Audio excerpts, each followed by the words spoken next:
Hey Ravens Nation.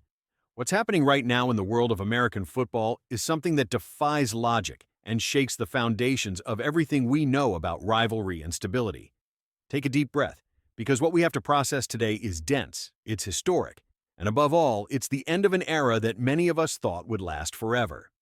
Just under 45 minutes ago, news coming directly from our biggest rivals stopped the world. Mike Tomlin is leaving his position as head coach of the Pittsburgh Steelers. This happens at a time when Baltimore is still trying to digest its own internal revolution. We are facing a scenario where the chessboard of the most physical and mental division in the league has been completely wiped clean. It's time to analyze how this earthquake in Pittsburgh directly affects our future and how the pieces are moving behind the scenes at Owings Mills. Prepare for a deep dive into what is being called the Great North Reset. Before we delve into every detail of this Ravens analysis and explore Lamar Jackson's future in this new scenario, I need a favor from you who live and breathe Purple Rain every day. If you want to stay up to date on all Baltimore Ravens news and don't want to miss anything in this frantic search for a new commander, subscribe to the channel now. Our goal of 442 subscribers is right there, only 16 people away, and we'll soon hit 450 on our way to 50,000. So, leave your like now to strengthen our community and comment below what you felt upon learning about these drastic changes in the division. Your participation is what keeps our passion for purple and black alive, and I want to know everyone's opinion on this new chapter in our history.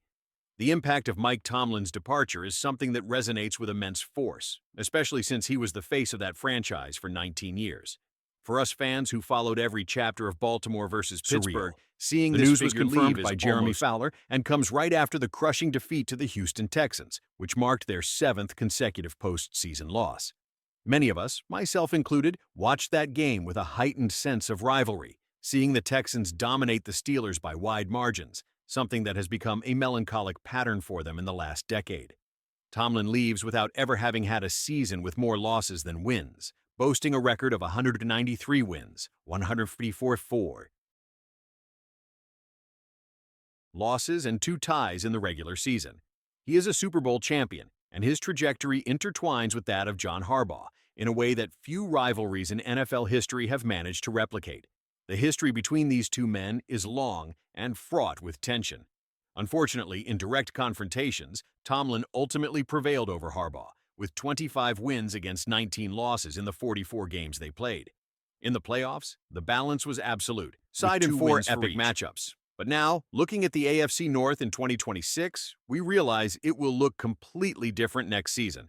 John Harbaugh fired, Kevin Stefanski fired, and Mike Tomlin leaving his post. Curiously, Zach Taylor is the only coach remaining in his position, which is ironic since many of us would consider him the last option among the 4 to lead an American football team. He is the lone survivor in a division that has just undergone an unprecedented systemic cleanup. Reorganization is huge news for Baltimore. And make no mistake, there is no chance of the Ravens hiring Mike Tomlin. Steve Bisciotti was very clear today in saying that the only way they would look at Tomlin would be if the Steelers decided to sign Harbaugh, something that simply isn't going to happen. Tomlin's likely destination will be television for a year before becoming the most coveted prospect on the market again the following season. However, the impact for us is immediate and palpable. First, because our quarterback is finally free from having to face Tomlin's defensive schemes twice a year. Lamar Jackson has always been a player we believed in wholeheartedly, but it's hard to ignore the numbers against Pittsburgh under Tomlin's leadership. With 57.7% completions, an average of 174 yards per game, 12 touchdowns, and 11 interceptions, there was something about how Tomlin drew the defense that really caused problems for our number 8. Now, that problem no longer exists. Furthermore, Tomlin's departure could signal the beginning of a sharp decline in Pittsburgh, which opens even more space for Baltimore's dominance. The coaching market is buzzing, with 9 openings available in places like Arizona, Atlanta, Las Vegas, Miami, New York, and Tennessee. If we were to rank the most attractive jobs, Baltimore tops the list without a doubt. Atlanta may have young talents like Bijan Robinson and Drake London, and Pittsburgh still maintains a certain prestige, with some insiders suggesting their opening is viewed almost as favorably as ours. But let's be realistic. In Pittsburgh, the Aaron Rodgers era is likely over, and it wouldn't be surprising if they decided to trade TJ Watt to rebuild from scratch. Without the talent magnet that Tomlin represented, Pittsburgh loses much of its appeal in attracting big names from free agency. Meanwhile, in Baltimore, the atmosphere is one of planned and ambitious rebuilding. Steve Bisciotti and Eric DeCosta spoke to the AA media today for the first time since making the decision to move on without John Harbaugh, and the revelations were fascinating. We learned that Bisciotti's decision wasn't a spur-of-the-moment impulse.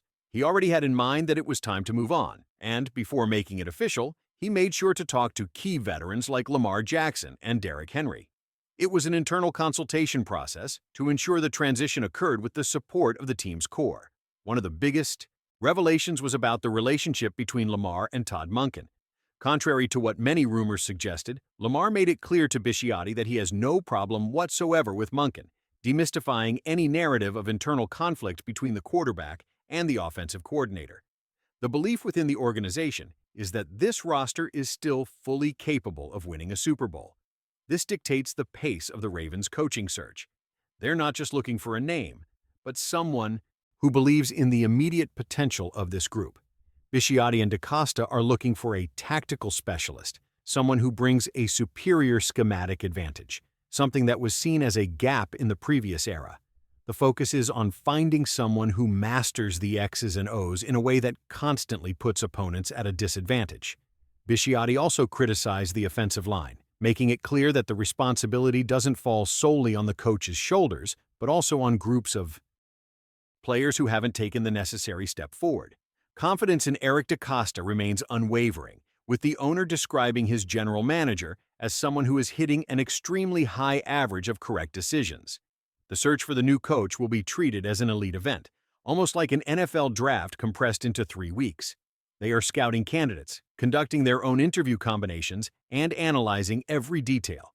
Interest in the Baltimore position is so high that DeCosta's phone hasn't stopped ringing with candidates wanting to know more about the opportunity. Sashi Brown and Eric DeCosta are leading the process, with Bisciotti having the final say. It's a surgical operation aimed at ensuring that the next chapter of the Purple Reign is the most glorious of all. And for those who still had doubts about the impact of isolated plays, Bisciotti was emphatic. Tyler Loop's missed field goal didn't seal Harbaugh's fate. Even if the ball had gone in, the coach would have remained in the job for only another week. The decision was about the big picture, about the need for a new voice to guide Baltimore's future. Continuing this deep dive behind the scenes at the Castle, we need to talk about the fundamental role our leader on the field is playing in this historic transition. Eric DeCosta isn't just conducting an isolated search in his office. He's bringing Lamar Jackson to the center of the process. The connection between the general manager and the quarterback has never been closer. They constantly exchange messages, sharing impressions after each interview. It's a dynamic dialogue where the team's future is shaped in real time. Steve Bisciotti, when questioned about the weight of a player like Lamar's opinion, was surgical in his definition of leadership. He assured that the quarterback will have plenty of room for opinions and contributions, but made it clear that the final decision-making power partnership based on mutual respect, where the vision of those in the heat of battle is valued to find the ideal profile that will take the Purple Reign back to the top. In this new phase of Ravens analysis, it's evident that the focus has drastically changed. The organization is now obsessively searching for a specialist in what we call X's and O's. For years, one of the most forceful criticisms of John Harbaugh's tenure was the perception that, despite his inspiring leadership, the team often lacked a clear schematic advantage over the league's other tactical geniuses. The 2026 NFL era demands more than motivation. It demands constant innovation in the playbook. Steve Bisciotti was honest in acknowledging that success depends not only on the coach but also on technical execution on the field. He specifically mentioned that groups like the offensive line need to raise their level, as recent performance has not met franchise expectations. There is internal pressure for the roster members to take responsibility for evolving, complementing the tactical work that will be required of the new Ravens coach. Looking at the NFL market today, we see that Baltimore's structure is envied by all 31 other franchises. Steve Bisciotti made a point of praising Eric DeCosta's work, stating that the general manager has an 800-point success rate in his roster, with the mission of polishing a diamond that's already almost ready. Won't have to deal with one of the pillars of this new philosophy will be defensive aggressiveness. The front office emphasized how vital constant pressure on opposing quarterbacks is for success today. We can expect this mentality to dictate the rules in both free agency and the draft, seeking athletes who can transform M&T Bank Stadium into a true territory of fear for rivals. The process to define who will inherit the position, left by the fired John Harbaugh, is being planned with the precision of a Swiss watch. Eric DaCosta described the next 3 weeks as if they were an NFL draft focused exclusively on leadership. They are conducting what they call their own combine of interviews, where each candidate is tested on their tactical ability, leadership, and vision for the future. Sashi Brown and Eric DaCosta are the architects of this process, delving deeply into each profile to ensure there are no mistakes. While the World watches Mike Tomlin's Steelers moves and the possible dismantling in Pittsburgh after yet another Steelers playoff loss, Baltimore positions itself as a safe haven for any professional who wants to win now. One point that stood out in the press conference was Bisciotti's composure when dealing with random events. Often, fans wonder if a single play could change the course of history, like Tyler Loop's kick. The franchise owner was emphatic. The result of that kick would not have changed the final outcome. If the kick had gone in and the victory had come, Harbaugh's cycle would have lasted only one more week. The decision was strategic, based on the future of Lamar Jackson and the need to renew the organization's energy. This isn't an emotional reaction to a game, but a cold, journalistic analysis of what it takes to win the Lombardi Trophy again. As we follow this Baltimore Ravens news in real time, it's clear that the mood is one of optimism grounded in competence. Interest in I. The head coach position is so high that the phones at Owings Mills haven't stopped ringing. Candidates from all corners of the league are sending signals that they want to be part of this project. They look at the Ravens' highlights and see a team that's just a few adjustments away from completely dominating the AFC North. The departure of iconic figures like Tomlin signals that the balance of power is tilting towards the purple side. We're experiencing one NFL breaking news story after another, and Baltimore is setting the pace of the conversation. To conclude this analysis, it's important to understand that Todd Monken's success and the maintenance of a modern offensive philosophy are priorities. The organization has learned from past mistakes and is now looking for someone who can extract every drop of talent from our stellar roster. The team's future is being written today with a seriousness that honors the legacy of every coach legend isn't just who has about ever football. worn this uniform. It's about maintaining the identity of a for the city U. that accepts nothing less than excellence. This is a moment for our fans to unite. While the market is in turmoil and rivals try to find their footing amidst the chaos, Baltimore is taking firm steps toward a new era of glory.